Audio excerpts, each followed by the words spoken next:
Saudara dan saudari terkasih, Injil kita hari ini diambil dari Injil Matius bab 16 ayat 13 sampai 19. Setelah Yesus tiba di daerah Kaisarea Filipi, ia bertanya kepada murid-muridnya, "Kata orang, siapakah anak manusia itu?" Jawab mereka, "Ada yang mengatakan Yohanes Pembaptis, ada juga yang mengatakan Elia, dan ada pula yang mengatakan Yeremia atau salah seorang dari para nabi." Lalu Yesus bertanya kepada mereka, "Tetapi apa katamu, siapakah aku ini?" Maka jawab Simon Petrus, "Engkau adalah Mesias, anak Allah yang hidup." Kata Yesus kepadanya, "Berbahagialah engkau Simon bin Yunus, sebab bukan manusia yang menyatakan itu kepadamu, melainkan Bapa-Ku yang di surga. Dan aku pun berkata kepadamu, engkau adalah Petrus, dan di atas batu karang ini aku akan mendirikan jemaat-Ku, dan alam maut tidak akan menguasainya. Kepadamu akan kuberikan kunci kerajaan surga. Apa yang kau ikat di dunia ini akan terikat di surga, dan apa yang kau lepaskan di dunia ini akan terlepas di surga." Berbahagialah orang yang mendengarkan sabda Tuhan dan tekun melaksanakannya.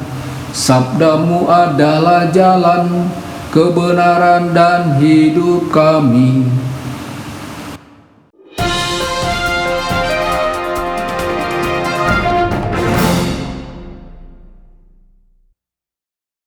Saudara dan saudari terkasih dimanapun Anda berada, jumpa lagi dengan saya Romo Tedens dalam saluran Warta Kabar Sukacita. Semoga Anda semua tetap dalam keadaan sehat dan bahagia. Injil kita hari ini diambil dari Injil Matius bab 16 ayat 13 sampai 19.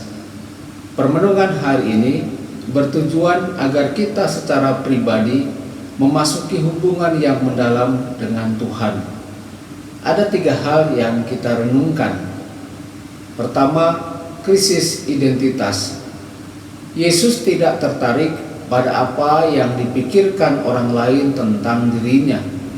Yesus ingin mengetahui apa yang kita pikirkan tentang Dia. Ujian dari setiap hubungan adalah seberapa utuh komitmen orang satu sama yang lainnya. Seorang wanita muda akan bertanya-tanya, seberapa seriuskah pacarnya? Setelah beberapa minggu mengajar di kelas, seorang profesor ingin tahu apakah mahasiswanya yang serius di sini. Pada malam pertempuran, seorang tentara mungkin bertanya-tanya, dapatkah saya mengandalkan teman-teman saya ketika peluru mulai terlontar? Demikian juga Tuhan kita bertanya-tanya tentang kita. Apa arti Kristus bagi kita? Apakah Kristus hanya gambar di kartu suci, seorang pelaku kebaikan dari masa lalu? Atau apakah Kristus memiliki tempat yang nyata dalam hidup kita? Bagaimanapun, Dia adalah pribadi kedua dari Tritunggal yang datang ke dunia untuk menyelamatkan kita. Bagaimana kebenaran itu mempengaruhi iman kita? Lalu yang kedua, wahyu surgawi. Petrus mengakui bahwa Yesus adalah Kristus, Mesias. Dan Yesus sebaliknya menyampaikan kepada Petrus bahwa pengetahuannya itu tidak datang dari dunia. Pengenalannya itu berasal dari Allah Bapa. Pengakuan Yesus sebagai Kristus melibatkan tindakan iman. Sepanjang sejarah, para skeptis telah mencoba mencari tahu Yesus hanya dengan menggunakan alasan dan alat penelitian mereka. Tetapi sejak kapan kita mencoba memahami totalitas seseorang dengan akal? Belajar tentang orang lain seringkali membutuhkan kontak secara pribadi, terutama mendengarkan dia. Saudara dan saudari, apakah kita mencoba mendengarkan Yesus dalam doa, dalam kitab suci? Atau apakah kita hanya mencoba untuk mencari tahu belaka? Lalu yang ketiga, mengikat dan kehilangan. Kunci adalah simbol otoritas. Tuhan kita memiliki semua otoritas di bumi. Otoritas menyiratkan kemampuan untuk mendelegasikannya. Oleh karena itu, Yesus memberi kuasa kepada Petrus sebagai paus pertama, kekuatan untuk mengikat dan melepaskan, yaitu membuat aturan disiplin di dalam gereja. Seorang anak yang melanggar perintah yang sah dari ibunya sedang melakukan dosa. Mengapa? Bukan karena ibu adalah Tuhan, tetapi karena ibu memiliki otoritas dari Tuhan. Otoritas dalam hal ini, otoritas kepausan, bukanlah pemaksaan, melainkan layanan. Otoritas paus memberi kita panduan pasti tentang pertanyaan moral. Paus tidak memiliki kekuatan untuk membuat moralitas, melainkan untuk mendefinisikan secara otoritatif pada masalah yang dihadapi.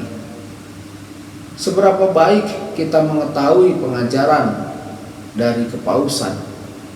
Apakah kita berusaha untuk mempelajari mengapa paus mengajar? Ketika kesulitan muncul, apakah kita berkonsultasi dengan ajaran gereja? Saudara dan saudari, semoga kita semakin mencintai iman kita sebagai ekspresi hubungan kita dengan Tuhan sendiri. Jagailah kita agar kita tidak menjadi dingin dalam iman. Tuhan Yesus memberkati dan menyertai Anda semua. Sabda Allah adalah kebenaran. Sabda Allah adalah kehidupan. Mari kita mencintainya, mari kita menghayatinya. Ya Tuhan yang ku muliakan, sabdamu angkat resahku.